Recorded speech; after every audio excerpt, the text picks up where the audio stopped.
Jan Suraaj party के सूत्रधार प्रशांत किशोर ने बिहार के मुख्यमंत्री नीतीश कुमार से लेकर प्रधानमंत्री नरेंद्र मोदी और आरजेडी नेता तेजस्वी यादव तक को एक साथ लपेटा है। बिहार बदलाव यात्रा के तहत मंगलवार को प्रशांत किशोर बेतिया पहुंचे थे। उन्होंने बेतिया के बड़ा रमना ऑडिटोरियम में जन सुराज के मुस्लिम साथियों को संबोधित किया। कार्यक्रम के बाद मीडिया से बातचीत की प्रशांत किशोर ने बिहार की नई औद्योगिक नीति पर तंज भी कसा। कहा कि 20 साल तक मुख्यमंत्री रहने के बाद चुनाव के पहले इस तरह की रणनीति की घोषणा दिखाता है कि आपने कुछ नहीं किया है। ये जन सुराज का डर है कि अब पीएम मोदी और तेजस्वी यादव भी पलायन की चर्चा कर रहे हैं। वहीं उन्होंने आगे कहा कि बिहार में एकमात्र समीकरण जो काम करने वाला है वो परिवर्तन। समाज के सभी वर्गों ने परिवर्तन लाने का निर्णय लिया है। हिंदू, मुस्लिम, अगड़ा पिछड़ा सभी ऐसा मानते हैं। मुस्लिम भी इस बार बाहर नहीं हैं। वे भी शिक्षा, रोजगार चाहते हैं। वे भी पलायन के मुद्दे का सामना कर रहे हैं। हर कोई परेशान है। उन्हें अब तक अवसर नहीं मिले थे। मजबूरी में भाजपा नीतीश कुमार के डर से उन्हें लालू जी की पार्टी को वोट देना पड़ा। अब वो वोट दें। वे जन सुराज का रास्ता देख रहे हैं। वे विचारधारा के आधार पर हाथ मिला रहे हैं कि हिंदू और मुसलमान मिलकर बिहार में भाजपा को हराएंगे। इस पूरे घटनाक्रम को लेकर के प्रशांत किशोर ने और क्या कुछ कहा है, आप खुद सुनिए उन्हीं की जुबानी।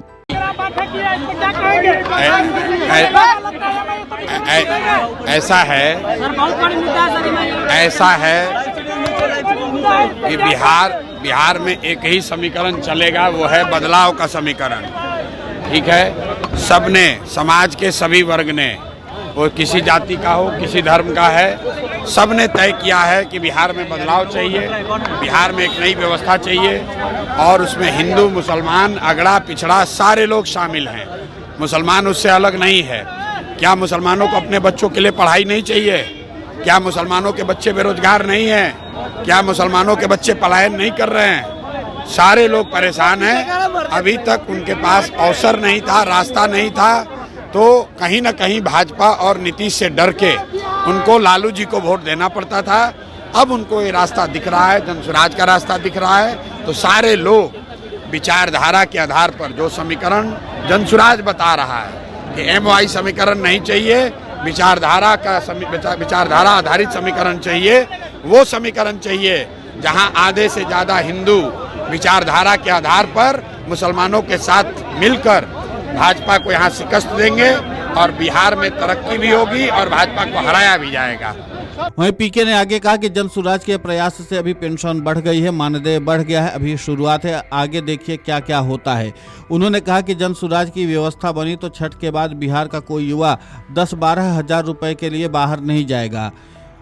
दूसरी ओर बीते सोमवार की शाम को पटना के अटल पथ पर आक्रोशित लोगों ने स्वास्थ्य मंत्री मंगल पांडे की गाड़ी पर पथराव कर दिया था। इस पर प्रशांत किशोर ने कहा कि पिछले 3 साल में नीतीश सरकार के लोगों ने पटना की सड़कों पर बिहार के हर वर्ग पर लाठियां चलाई हैं। अब जनता की बारी है। जब ये लोग गांवों में जाएंगे तो लोग इन्हें दौड़ा कर मारेंगे। कई नेता की हिम्मत नहीं है कि लोगों से वोट मांगने जाएं, क्योंकि इन्हीं के बेटों पर लाठियां चलवाई हैं। मंगलवार को हुई नीतीश कैबिनेट की बैठक के बाद यह खबर सामने है कि बिहार सरकार के मंत्री अशोक चौधरी और विजय सिन्हा के बीच विवाद हो गया। इस पर प्रशांत किशोर ने कहा कि इन लोगों के आचार विचार कोई ठीक नहीं है। इनके बीच सिर्फ लूट की लड़ाई है कि कौन ज्यादा लूटेगा। बिहार के सर्वदलीय नेता अशोक चौधरी जनता के पैसे से अपनी सांसद बेटी के साथ हेलीकॉप्टर पर घूमकर चुनावी प्रचार कर रहे हैं। कोई नहीं पूछ रहा है कि जिस योजना का उद्घाटन मुख्यमंत्री कर चुके हैं उसका फिर से उद्घाटन करने या सरकारी खर्चा पर क्यों जा रहे हैं। तो तमाम तरह के सवालों को लेकर के एक बार फिर से प्रशांत किशोर ने अपने विरोधियों पर निशाना साधा है। अब देखना महत्वपूर्ण होगा कि बिहार के विधानसभा चुनाव में बिहार की जनता प्रशांत किशोर की पार्टी पर कितना भरोसा करती है। Video desk amarujala.com। अगर आप ये वीडियो YouTube पर देख रहे हैं तो हमारे चैनल को सब्सक्राइब कर बेल आइकन दबाएं और Facebook पर देख रहे हैं तो हमारे पेज को लाइक करें।